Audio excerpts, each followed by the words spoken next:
चलो ध्यान दिया जाए। हम लोग पिछले क्लास में ऑस्मोटिक प्रेशर पढ़ रहे थे। ऑस्मोटिक प्रेशर के बाद हम लोग रिवर्स ऑस्मोसिस पढ़े थे। नहीं, अब देखो तो क्या लिखा है इसमें, sea water is purified by reverse osmosis. Sea water जो है इसको रिवर्स ऑस्मोसिस के प्रोसेस से हम लोग प्यूरिफाई कर सकते हैं। कैसे कर सकते हैं देखो तो, जैसे हम लोग यहां क्या किए कि एक बर्तन ले लिए, ये हो गया हम लोग का बर्तन। बीच में हम लोग क्या लगाते हैं, सेमी परमेबल मेम्ब्रेन लगा दिया जाए, सेमी परमेबल मेम्ब्रेन वो भी लगा दिए। ठीक है, एक तरफ हम ले लेते हैं सी वाटर,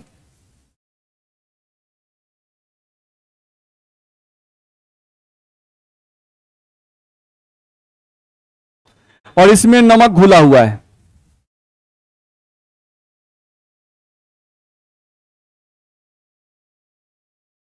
तो इधर जो है ये हम लोग का है सी वाटर।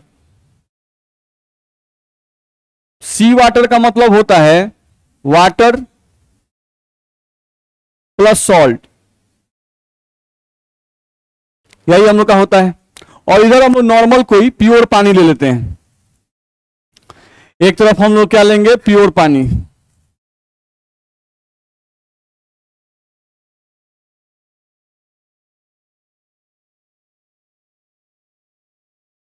चलो इधर हम ले लिए प्योर वाटर। प्योर वाटर भी कोई जरूरी नहीं है, जो नॉर्मली हम लोगों का घर पर जो हम लोग पानी यूज करते हैं पीने के लिए, उसको भी यहां पे ले सकते हैं। ठीक है, या जनरली मान लो कि हम यहां ले लिए प्योर वाटर या डिस्टिल्ड वाटर, प्योर वाटर हम लोग यहां पर ले लिए। ठीक है, अब हमको क्या करना है, इधर साइड एक पिस्टन लगाना है। इधर साइड हम लोग क्या लगाना है, एक पिस्टन।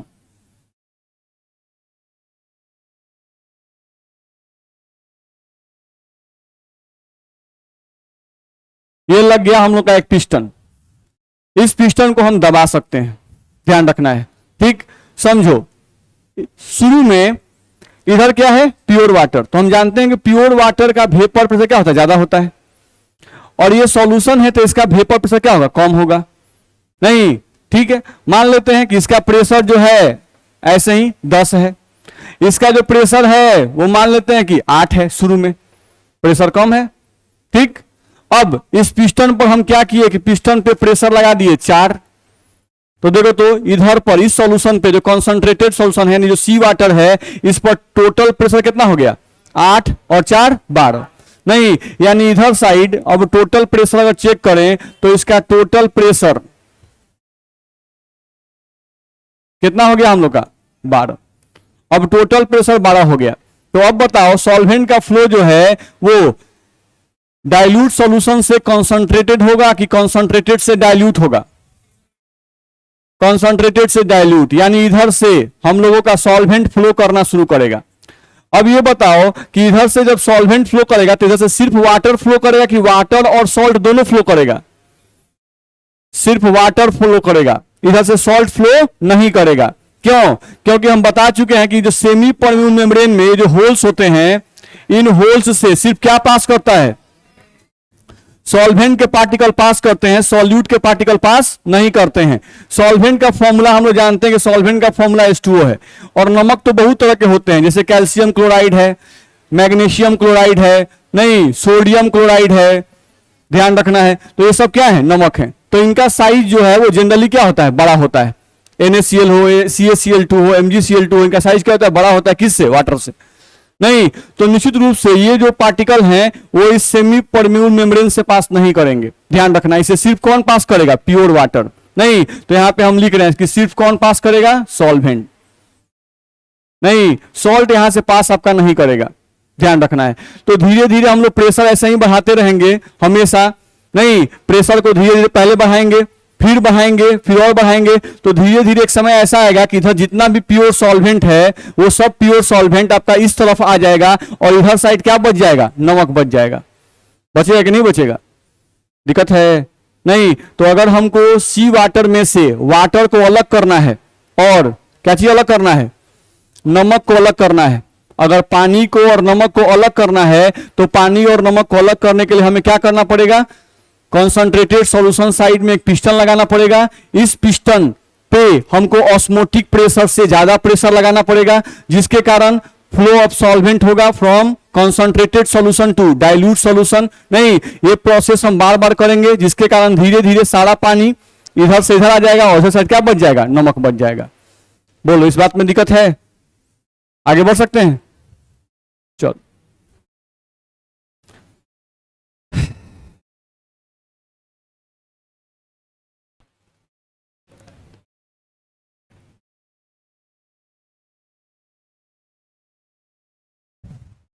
चलो, want of law of osmotic pressure. नहीं, हम लोग को अगला टॉपिक यहां से दिया हुआ है, want of law of osmotic pressure.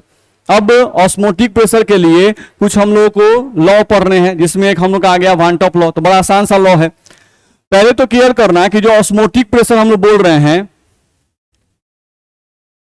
Osmotic pressure जो वर्ड हम लोग यूज करते हैं, इसको रिप्रेजेंट किया जाता है कुछ इस तरह से, पाई। नहीं, ऑस्मोटिक प्रेशर को हम रिप्रेजेंट कैसे करते हैं, पाई। ठीक है। अब वांट ऑफ से आप कहते हैं क्या, अकॉर्डिंग टू वांट ऑफ,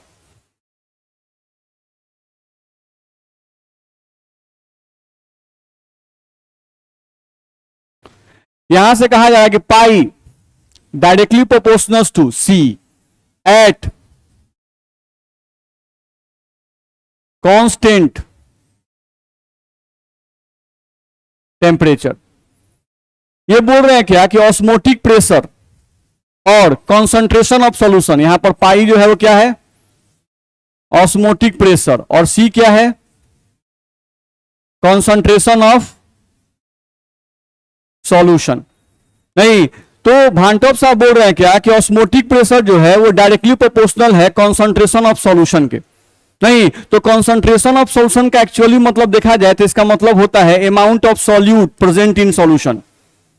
इसका मतलब क्या होता है, amount of solute present in solution.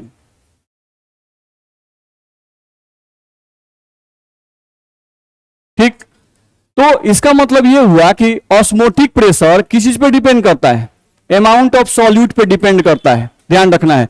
नहीं, और दोनों में सीधा संबंध है कि उल्टा संबंध है, सीधा संबंध है। तो इसका मतलब हुआ कि if concentration of solution, if concentration of solution increases,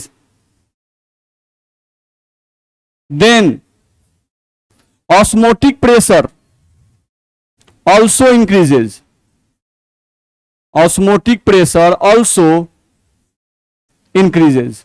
ये बात कहा जा रहा है कि अगर कॉन्सेंट्रेशन ऑफ सॉल्यूशन बढ़ेगा, यानी कि अमाउंट ऑफ सॉल्यूट अगर बढ़ेगा, तो ऑस्मोटिक प्रेशर का मान भी बढ़ेगा। सही है, चेक कर लो, क्या ही करना है, देखा जाए। ये लीजिए, एक बर्तन, दूसरा बर्तन, तीसरा बर्तन, 3 गो बर्तन ले लीजिए और तीनों में क्या लगा दीजिए, SPM, semi permeable membrane, semi permeable membrane और सेमी परमिएबल मेम्ब्रेन, तीनों में लगा दिए। ठीक है। अब इधर देखिए, इस साइड हम लोग क्या लिए हुए हैं, प्योर वाटर, यानी इधर हम लिए हुए हैं प्योर वाटर, और इधर साइड हम लिए हुए हैं वाटर प्लस 5 ग्राम चीनी, 5 ग्राम शुगर ले लिए, 5 ग्राम चीनी ले लिए। इधर साइड आ जाएं, फिर से यहां पर लिया गया है प्योर वाटर, और यहां पर ले लिए हैं वाटर और प्लस 10 ग्राम शुगर। नहीं, इसका कोई जरूरत है नहीं, देखेंगे जरूरत पड़ेगा। ये 2 केस हम लिए। ठीक है। अब इन 2 केसेस में ये बताओ कि यहां पर प्योर वाटर है, तो मान लीजिए कि प्योर वाटर का प्रेशर ज्यादा होता है 10, यहां भी प्योर वाटर है तो इसका भी प्रेशर कितना मान लिए 10, कि यहां भी प्योर वाटर, यहां भी प्योर वाटर, दोनों का प्रेशर क्या होगा 10। यहां देखो पानी है और 5 ग्राम चीनी है, यहां पर पानी है और 10 ग्राम चीनी है। अब बताओ इसका वेपर प्रेशर ज्यादा होगा कि इसका वेपर प्रेशर ज्यादा होगा, 5 ग्राम जिसमें चीनी है, इसका वेपर प्रेशर ज्यादा होगा किससे? 10 ग्राम चीनी वाले से। नहीं तो इसका वेपर प्रेशर हम मान लेते हैं इससे तो कम में होगा, तो कितना मान लिए? 8। इसको मान लिए 6। कितना मान लिए? 6। इतना में किसको दिक्कत है? चलिए अब ये बताइए कि हम लोग कॉन्सेंट्रेटेड सॉल्यूशन साइड में क्या लगाते हैं? पिस्टन। तो हम पिस्टन लगा दिए। कॉन्सेंट्रेटेड सॉल्यूशन साइड में हम लोग क्या लगाते हैं? पिस्टन। ये पिस्टन हम लगा दिए। 5 ग्राम 5 ग्राम शुगर में यहां पर वेपर ज्यादा क्यों है, और यहां 10 ग्राम में वेपर प्रेशर वाले में वेपर प्रेशर कम क्यों है? जैसे वेपर प्रेशर का मतलब समझते हैं ना, जैसे ही वेपर कम बनाएगा आई वेपर ज्यादा बनाएगा, तो पूछ रहे हैं क्यों। ठीक है, जैसे आप दौड़ने शुरू कीजिए और आपको रोकने के लिए 5 आदमी खड़ा हो, रोकने के लिए 5 आदमी खड़ा हो, ठीक है। फिर आप दूसरा बार दौड़ना शुरू कीजिए, आपको रोकने के लिए 10 आदमी खड़ा हो, नहीं आपका स्पीड किस केस में ज्यादा होगा? 5 ही आदमी रोक रहा है तो वहां तो स्पीड दौड़ हो सकते हैं, और 10 आदमी रोकेगा तो स्पीड आपका और कम होगा कि नहीं होगा? तो यहां पर पानी को वेपर में बदलने से, यहां पर पानी को वेपर में बदलने से रोकने के लिए कई गो आदमी है? 5 गो। ऐसे समझिए। और यहां पर पानी को वेपर में बदलने से रोकने के लिए कई आदमी है? 10 गो। तो वेपर कितने ज्यादा बनेगा? यहां पर ज्यादा बनेगा। ठीक है, ये सब बढ़िया है समझने के लिए ना, रेगुलर क्लास करना पड़ता है। तो रेगुलर क्लास करना सीखिए, आप बहुत क्लास छोड़ रहे हैं इधर। चलिए, वाटर प्लस 5 ग्राम शुगर, तो इसका वेपर प्रेशर 8 और इसका वेपर प्रेशर 6 लिख दिए हम लोग, ध्यान रखना है। अब ये बताइए कि हमको यहां पर पिस्टन पे प्रेशर लगाना है, नहीं इन दोनों का वेपर प्रेशर बराबर करने के लिए, नहीं तो यहां पर प्रेशर 10, यहां पर प्रेशर 8। तो बताइए ऑस्मोसिस के प्रोसेस को रोकने के लिए, यानी डाइल्यूट सॉल्यूशन से कॉन्सेंट्रेटेड सॉल्यूशन की तरफ फ्लो ऑफ सॉल्वेंट रोकने के लिए इस पिस्टन पे कितना प्रेशर लगेगा? 2 ATM। नहीं, यानी प्रेशर अगर हम लोग 2 लगा दें, नहीं तो क्या ऑस्मोसिस होगा? नहीं होगा। Flow of solvent from dilute to concentrated रुक जाएगा, क्योंकि दोनों तरफ का प्रेशर क्या हो गया? बराबर हो गया। सही केस है। यहां पे आ जाओ, यहां पे प्रेशर 10 और 6 है, तो यहां पर ये बताओ कि यहां पर पिस्टन पे कितना प्रेशर लगाना पड़ेगा? 4। नहीं तो यहां पे ऑस्मोसिस को रोकने के लिए आपको प्रेशर लगाना पड़ेगा 4, और यहां पे ऑस्मोसिस को रोकने के लिए आपको प्रेशर लगाना पड़ेगा 2। लगाना पड़ेगा नहीं लगाना पड़ेगा? ध्यान रखना है। तो यहां पर यही हमारा ऑस्मोटिक प्रेशर है ना। ऑस्मोसिस के प्रोसेस को रोकने के लिए पिस्टन पर जो मिनिमम एक्सेस प्रेशर लगाया जाता है, उसी प्रेशर को हम लोग क्या कहते हैं? Osmotic pressure. तो ये बताओ कि ये प्रेशर ऑस्मोटिक प्रेशर है, ये प्रेशर ऑस्मोटिक प्रेशर है, इन दोनों ऑस्मोटिक प्रेशर में क्या इसका वैल्यू ज्यादा है कि कम है? ज्यादा है। मेरी बात समझ में आ रही है ना? नहीं तो देखो, तो जब अमाउंट ऑफ सॉल्यूट बढ़ेगा तो ऑस्मोटिक प्रेशर का वैल्यू भी क्या होगा? बढ़ेगा। जो अमाउंट ऑफ सॉल्यूट कम है तो ऑस्मोटिक प्रेशर का वैल्यू भी क्या है? कम है। ऐसा बोल सकते हैं? नहीं तो हम लोग को यह ध्यान रखना होगा। इसी बात को भान टॉप साहब ने भी कहा। भान टॉप साहब ने कहा कि ऑस्मोटिक प्रेशर डायरेक्टली प्रोपोर्शनल है अमाउंट ऑफ सॉल्यूट के। अमाउंट ऑफ सॉल्यूट जैसे जैसे बढ़ता जाएगा, अमाउंट ऑफ सॉल्यूट जैसे जैसे बढ़ता जाएगा, ऑस्मोटिक प्रेशर का वैल्यू भी क्या होगा? बढ़ता जाएगा। ठीक। अब कोई पूछ दिया कि भाई अमाउंट ऑफ सॉल्यूट बढ़ने से, अमाउंट ऑफ सॉल्यूट बढ़ने से ऑस्मोटिक प्रेशर का वैल्यू क्यों बढ़ता जाता है? नहीं तो आप कैसे लिखेंगे? आपको लिखना होगा कि अमाउंट ऑफ सॉल्यूट अगर हम बढ़ाते हैं तो सॉल्यूशन का वेपर प्रेशर घटता जाता है। नहीं, अब सॉल्यूशन के वेपर प्रेशर को, सॉल्यूशन के वेपर प्रेशर को डाइल्यूट सॉल्यूशन के वेपर प्रेशर के बराबर करने के लिए, नहीं सॉल्यूशन के वेपर प्रेशर को डाइल्यूट सॉल्यूशन के वेपर प्रेशर के बराबर करने के लिए हमको कंसंट्रेटेड सॉल्यूशन साइड में ज्यादा प्रेशर अप्लाई करना पड़ता है। नहीं तो अप्लाइड प्रेशर ज्यादा तो ऑस्मोटिक प्रेशर का मान भी ज्यादा। ये दिमाग में जा रहा है कि नहीं जा रहा है? तो इस क्वेश्चन का आंसर आपको लिख के लाना है। यहां को क्या क्वेश्चन हम दिए? क्वेश्चन यहां से दिया गया कि on increasing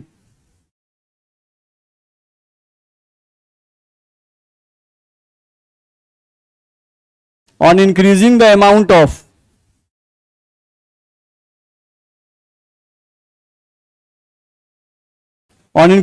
amount of solute, osmotic pressure also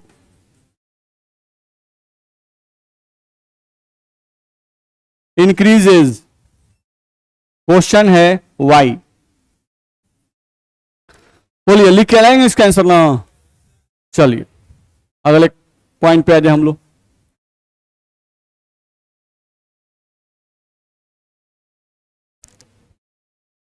देखो तो अगला पॉइंट हम लोग को इसमें आ रहा है, ये बोल रहा है क्या कि ऑस्मोटिक प्रेशर जो है वो टेम्परेचर के भी डायरेक्टली प्रोपोर्शनल है। ये बोल रहा है कि ऑस्मोटिक प्रेशर जो है ये टेम्परेचर के भी डायरेक्टली प्रोपोर्शनल है एट कांस्टेंट कंसंट्रेशन। कंसंट्रेशन में कोई चेंज नहीं करेंगे, नहीं, बस क्या चीज चेंज करना है? टेम्परेचर। अगर आप टेम्परेचर बढ़ाओगे तो टेम्परेचर बढ़ाने से भी ऑस्मोटिक प्रेशर का वैल्यू बढ़ जाता है।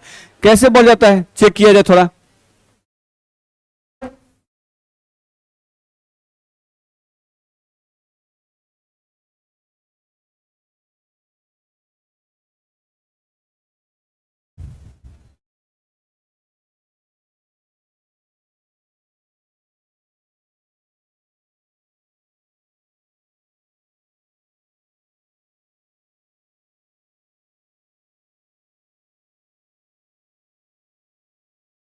एक साइड हम ले लिए प्योर वाटर या डाइल्यूट सॉल्यूशन समझिए, और एक तरफ हम ले लिए कंसंट्रेटेड सॉल्यूशन, यानी यहां ले लिए वाटर प्लस मान लीजिए 5 ग्राम शुगर।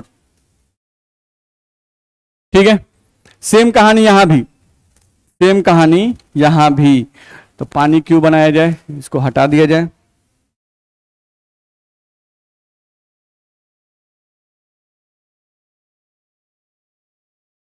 देखा जाए तो सेम चीज यहां पे हम ले लिए, pure water, pure water, water plus 5 gram sugar, water plus 5 gram sugar. कोई अंतर है? नहीं। लेकिन ध्यान दीजिए, इस बर्तन को, पूरे बर्तन को हम लोग टेम्परेचर दिए हैं 25 डिग्री सेल्सियस। कितना? 25 डिग्री सेल्सियस। तो ये बताइए इस समय इस प्योर वाटर का प्रेशर हम मान लेते हैं ऐसा ही कुछ भी 10, इसका प्रेशर मानते हैं बार बार कितना? 8। ठीक होगा? तो बताइए इधर का प्रेशर ज्यादा, इधर का प्रेशर कम, दोनों तरफ का प्रेशर बराबर करेंगे तभी ऑस्मोसिस रुकेगा। तो ये बताइए कि इधर पिस्टन पे कितना प्रेशर लगाया जाए? 2 एटीएम का। तो यही जो 2 आया वो हमारा क्या है? ऑस्मोटिक प्रेशर, क्योंकि इसी प्रेशर के कारण ऑस्मोसिस का प्रोसेस रुक जाएगा।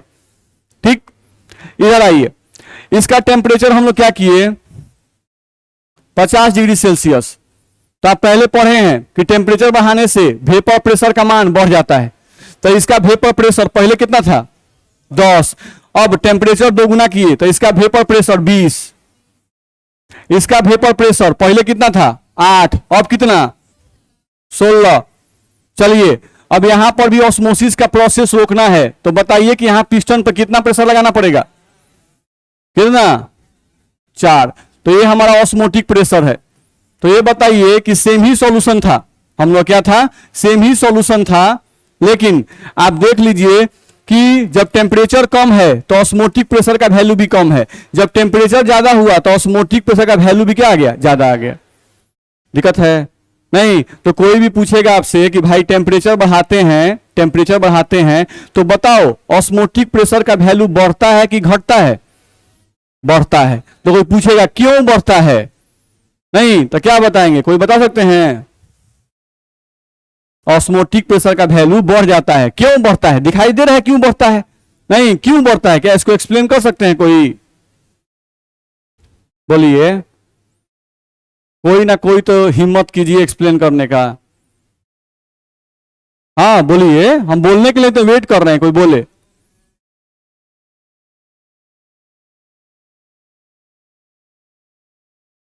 बिल्कुल।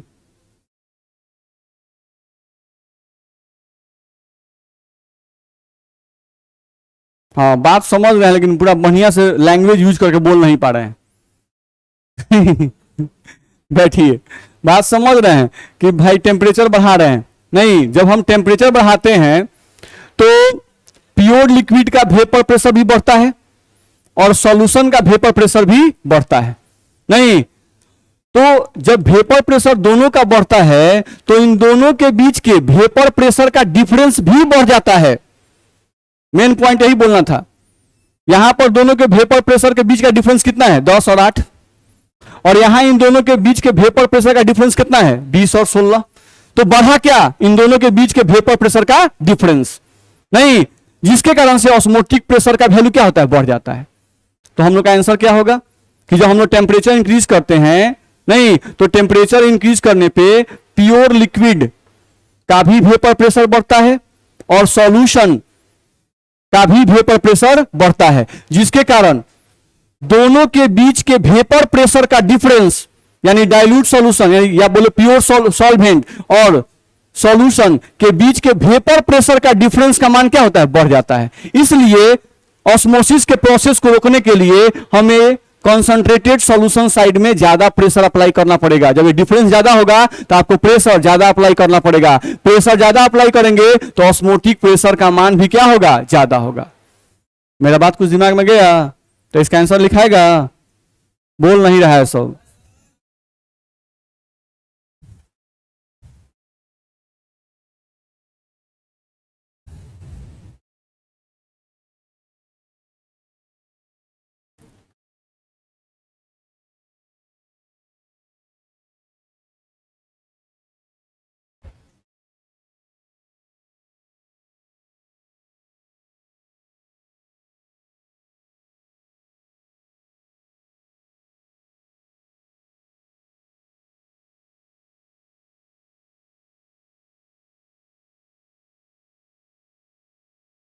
इतना में दिक्कत नहीं ना है, आगे बढ़ सकते हैं।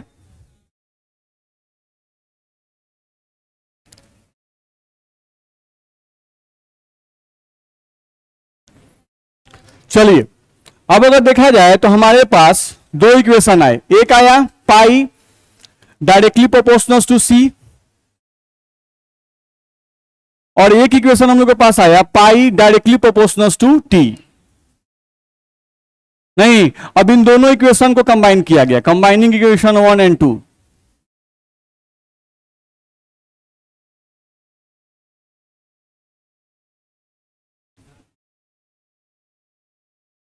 वन एंड टू, तो हम लोग का आ गया pi directly proportional to C T. Pi directly proportional to क्या आ गया, सी टी। नहीं, अब यहां से डायरेक्टली प्रोपोर्शनल का साइन आ जाएगा, तो pi is equal to R C T.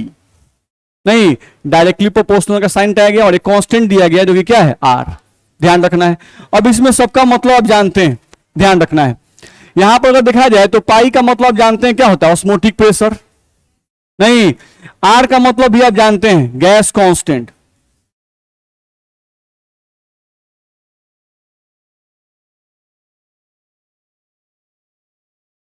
Gas constant का वैल्यू भी आप जानते हैं।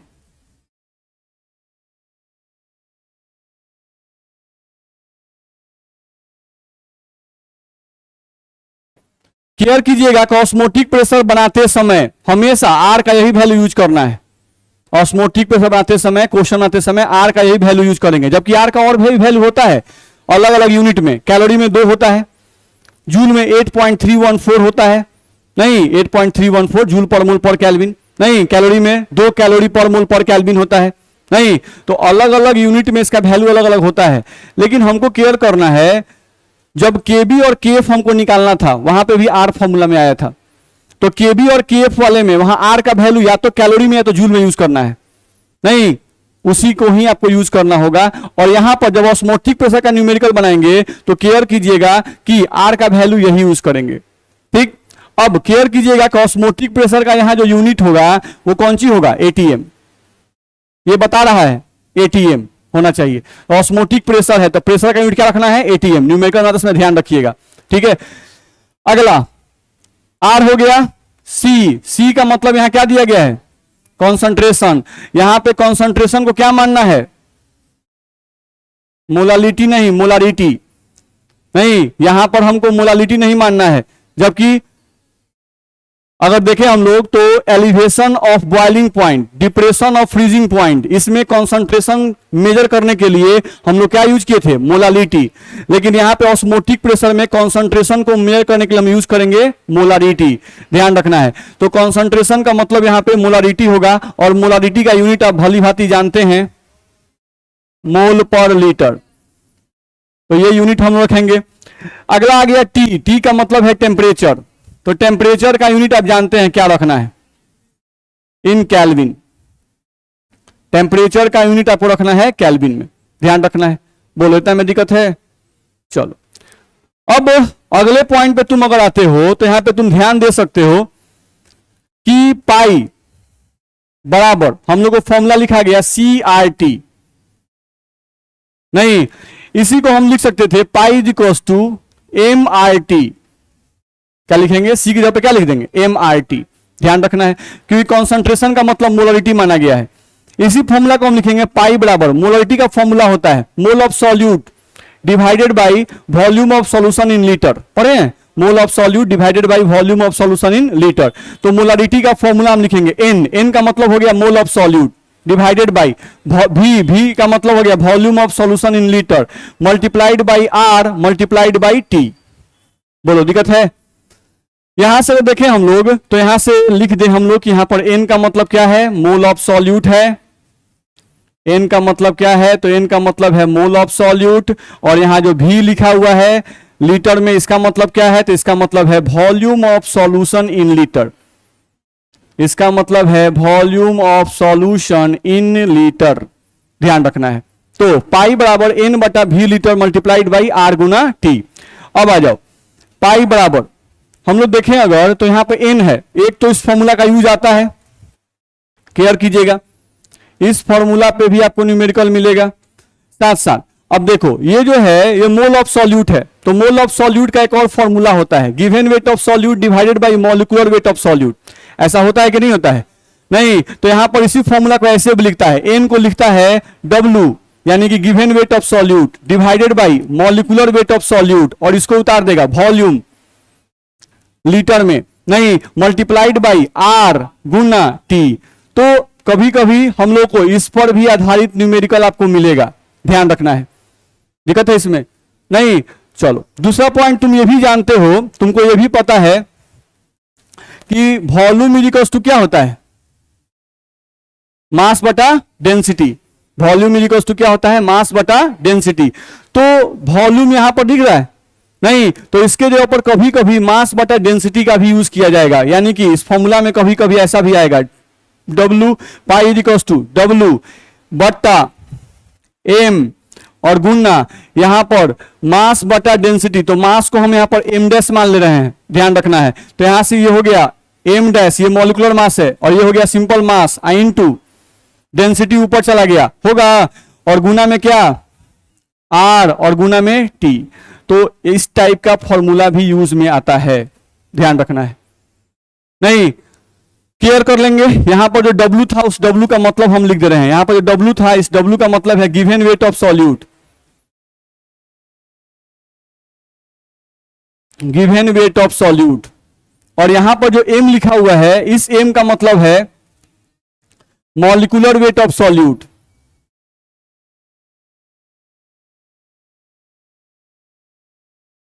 इस M का मतलब है मॉलिक्यूलर वेट ऑफ सॉल्यूट। चलो W हो गया, M हो गया, V तो हम लोग लिख ही चुके हैं। अब यहां पे आ जाओ, यहां पर जो D लिखा हुआ है इस D का मतलब है डेंसिटी ऑफ सॉल्यूशन, यूनिट होगा इन ग्राम पर लीटर, ध्यान रखना है। और यहां से M डैश हम लिखे हैं, ये है मास ऑफ सॉल्यूशन इन ग्राम। बोलो दिक्कत है? तो ये सब पॉइंट हमको ध्यान रखना है। तो न्यूमेरिकल बनाते समय कभी ये यूज में आएगा, कभी ये यूज में आएगा, कभी ये यूज में आएगा। बोर्ड एग्जाम की बात करें तो बोर्ड एग्जाम में सिर्फ और सिर्फ यूज में आता है ये सॉरी ये तीन। इसका यूज आपके बोर्ड एग्जाम में ना के बराबर होता है। कॉम्पिटिटिव क्वेश्चन बनाएंगे तो उसमें मिलता है, या अदर बुक का बनाएंगे साइड बुक का तो उसमें मिलेगा, ध्यान रखना है। इतना में दिक्कत? चलो तो ये सब पॉइंट आपको ध्यान रखना होगा। चलो अब अगले पॉइंट पे आते हैं ऑस्मोटिक प्रेशर में, जिसमें अब पढ़ेंगे हम लोग isotonic solution, hypotonic solution, hypertonic solution, उसको थोड़ा देखा जाए।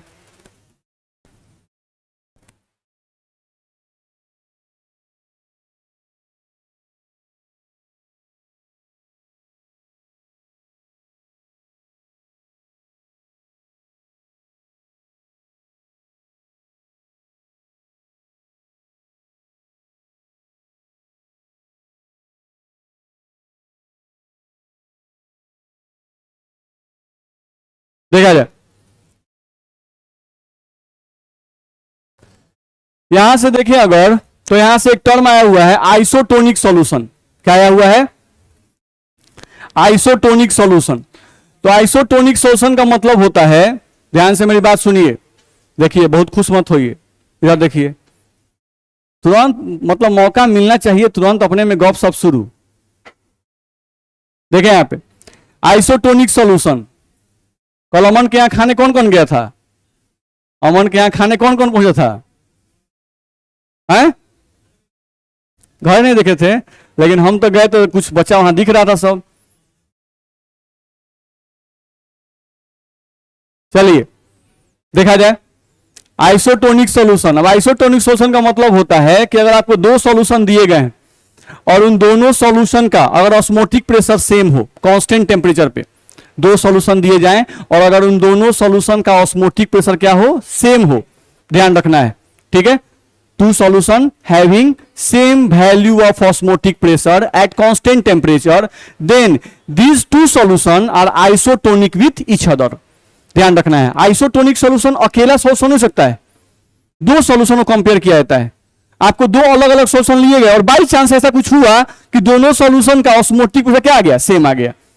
तो अगर दो सॉल्यूशन का ऑस्मोटिक प्रेशर सेम आ जाए तो वैसे सॉल्यूशन को क्या कहते हैं? Isotonic solution. बहुत ही सिंपल सी बात है, लिखा भी हुआ है, two solution having same value of osmotic pressure at same temperature are called as isotonic solutions of each other. इसमें ऐड कर दीजिए isotonic solutions of each other, एक दूसरे के वो लोग आइसोटोनिक कहलाएंगे। ध्यान रखना है, नहीं तो आइसो का मतलब ही होता है सेम। देखते हो आइसोमर, आइसोटोप्स नहीं पढ़ते हम लोग, नहीं, isomer molecules having same formula but different structure, different properties, ऐसा वर्ड यूज करते हैं। नहीं, तो जहां आइसो आया इसका मतलब कि कुछ चीज सेम हो जाएगा। चलो, तो दो सॉल्यूशन जिनका ऑस्मोटिक प्रेशर बराबर है, यानी कि पाई 1 बराबर क्या है? पाई 2। दो सॉल्यूशन है, एक का ऑस्मोटिक प्रेशर पाई 1 था, एक का ऑस्मोटिक प्रेशर पाई 2 था, लेकिन जब दोनों कंपेयर किए तो पाई 1 बराबर कौन सी आ गया? पाई 2 आ गया। चलो, पाई 1 बराबर पाई 2 आ गया, तो पाई 1 का फॉर्मूला है M1 R, और टेम्परेचर तो इसका भी T रहेगा और इसका भी T ही रहेगा, M2 R T। तो यहां से RT कट जाएगा, क्या आ जाएगा? M1 बराबर M2। यानी यहां से क्लियर करना होगा कि अगर दो सॉल्यूशन एक दूसरे के आइसोटोनिक हैं, नहीं तो उनका ऑस्मोटिक प्रेशर तो बराबर होता ही है, साथ साथ उनका मोलरिटी भी क्या होता है? बराबर होता है। नहीं तो ऑब्जेक्टिव में देता है आइसोटोनिक सॉल्यूशन है, नहीं, और वहां दे देगा सेम वैल्यू ऑफ मोलरिटीज, तो सेम वैल्यू ऑफ मोलरिटीज होगा, ये ध्यान रखना है। नहीं, सेम वैल्यू ऑफ कॉन्सेंट्रेशन, तो ये लाइन भी सही है क्योंकि मोलरिटी का मतलब कॉन्सेंट्रेशन भी होता है। बात समझ आ रही है ना? नहीं, तो ये पॉइंट भी हम लोग को ध्यान रखना है। चलो, अब आइसोटोनिक सॉल्यूशन जो है ये आपके बोर्ड एग्जाम का बड़ा फेवरेट है, इस पे बहुत बार क्वेश्चन रिपीट करता है। M1 बराबर M2। अच्छा, M1 का फॉर्मूला कुछ लिखे थे ना जी?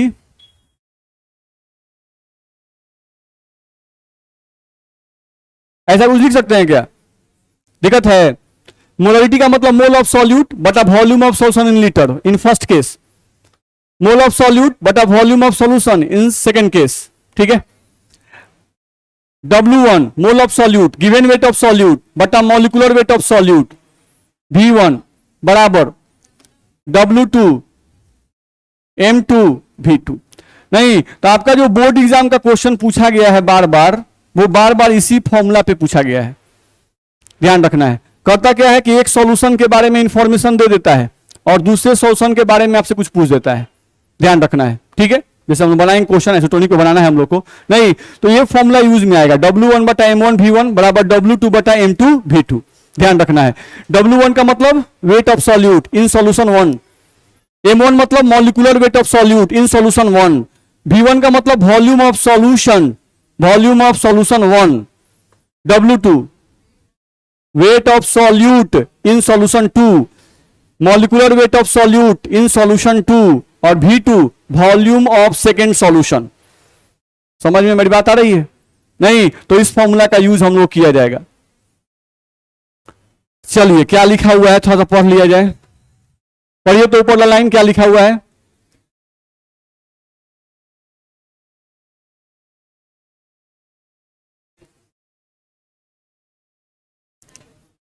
ये लाइन समझ में आ रहा है? ये बोल रहा है कि अगर आप अपने घर पर एक बर्तन लिए और इस बर्तन में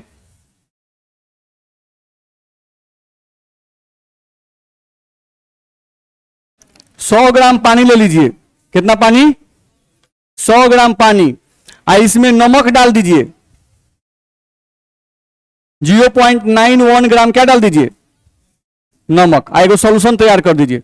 ठीक है, क्योंकि देखिए 0.91% जो लिखा हुआ है, 0.91% जो लिखा हुआ है, इसका मतलब क्या है कि 100 ग्राम सॉल्यूशन के अंदर 0.91 ग्राम क्या है? सॉल्यूट है। ठीक है, तो लगभग हम लोग 100 ग्राम का सॉल्यूशन, यहां वाटर नहीं लिखा जाए, 100 ग्राम सॉल्यूशन लिखा जाए, उसी में आपका सॉल्यूट के रूप में क्या प्रेजेंट है? नमक। तो 100 ग्राम सॉल्यूशन में 0.91 ग्राम आपका नमक है।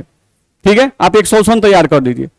नहीं, और ह्यूमन बॉडी के अंदर जो रेड ब्लड सेल होता है, उस रेड ब्लड सेल को अगर आप देखते हैं, नहीं तो इसके अंदर भी एक सॉल्यूशन होता है। अब इसके अंदर जो सॉल्यूशन होता है, इसका भी कंसंट्रेशन 0.91% होता है। कितना होता है? 0.91%। ये याद रखने वाली चीज है, ध्यान रखना है कि रेड ब्लड सेल जो होता है, ये आपका आरबीसी हो गया, रेड ब्लड सेल। अब आरबीसी का भी कंसंट्रेशन 0.91% होता है। अब इस आरबीसी को, ये नेचुरली है, नहीं, अब इस आरबीसी को उठा के हम इस सॉल्यूशन में डाल दें, नहीं तो बताओ आरबीसी फूल जाएगा, पचक जाएगा कि कोई फर्क नहीं पड़ेगा?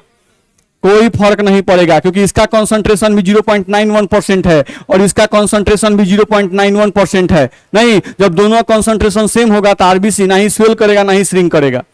ऐसा बोल सकते हैं? नहीं, तो ये भी आपके ऑब्जेक्टिव में बोर्ड में पूछा हुआ है, ध्यान रखना है। हम पहले ही बोले colligative property is the most important topic for आपके बोर्ड एग्जाम। ध्यान रखना है, आपके बोर्ड एग्जाम के लिए सबसे इंपॉर्टेंट टॉपिक, इससे खूब क्वेश्चन होता है। तो ये भी ऑब्जेक्टिव में पूछा हुआ है कि when RBC is placed in a solution having concentration 0.91%, then what happen? नहीं तो not happen।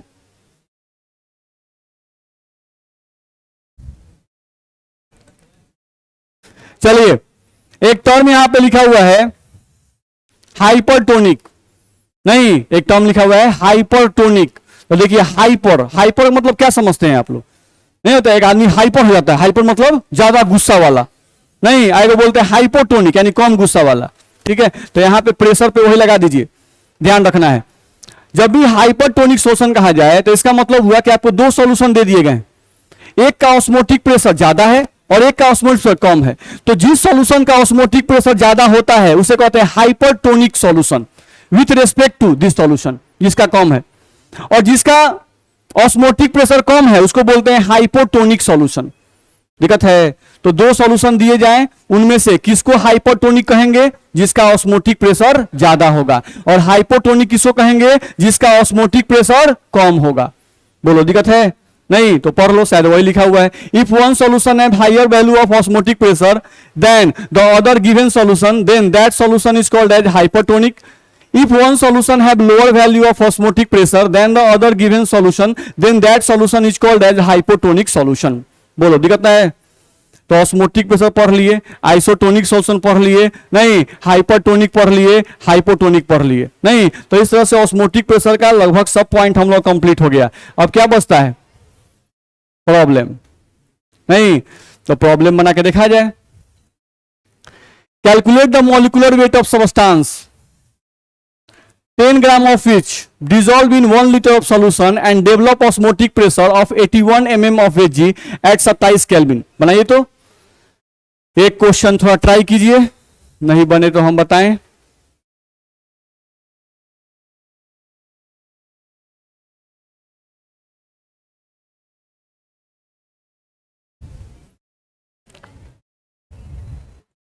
आपका फॉर्मूला यही है,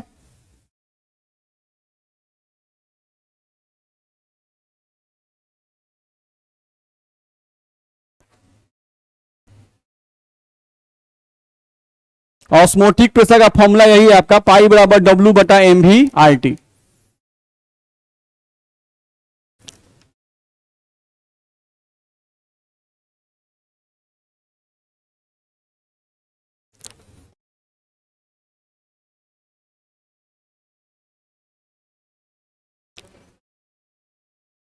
इस रिलेशन में ध्यान रखिएगा, ये जो रिलेशन है इसमें ध्यान रखिएगा, ये वाला।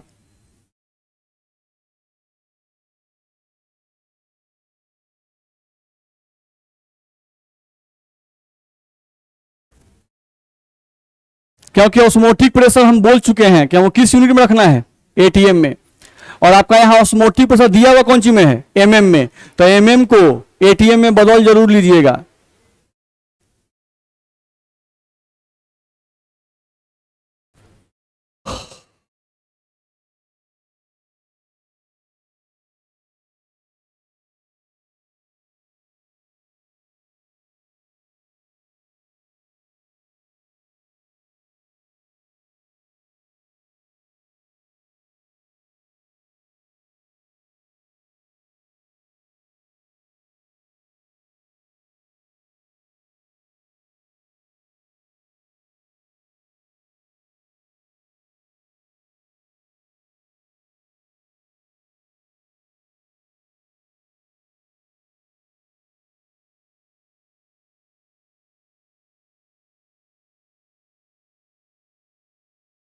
यही फॉर्मूला लगाना है, पाई बराबर डब्ल्यू बटा एम भी आर टी।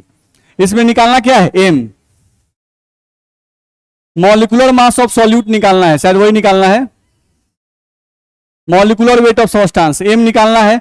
तो एम को इधर भेज दो, बाकी उधर भेज दो, डब्ल्यू आर टी बटा पाई, ये यहां चला आया, और गुना में क्या बच गया, भी।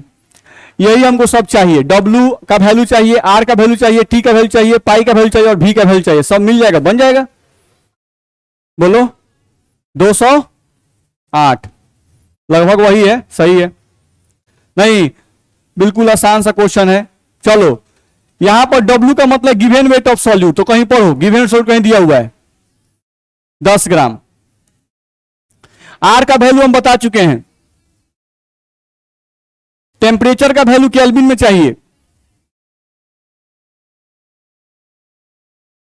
ऑस्मोटिक प्रेशर खोजो कहां है, इसको एमएम को कन्वर्ट करना हो कौन सी में, एटीएम में। तो देखो तो यहां पे 760 एमएम बराबर दिया हुआ 1 एटीएम, तो तुम्हारे पास 81 एमएम है। तो 81 एमएम बराबर कितना, 1/760 और गुना कितना, 81 एटीएम। यानी कि जो ऑस्मोटिक प्रेशर दिया है 81, इसको कौन सी से डिवाइड करेंगे, 760, तो यहां बट्टा में आएगा, उसको ऊपर भेज दें, गुना 760, गुना बच गया वॉल्यूम, लीटर में चाहिए, हो तो गया, इसी को बस गुना भाग करना था।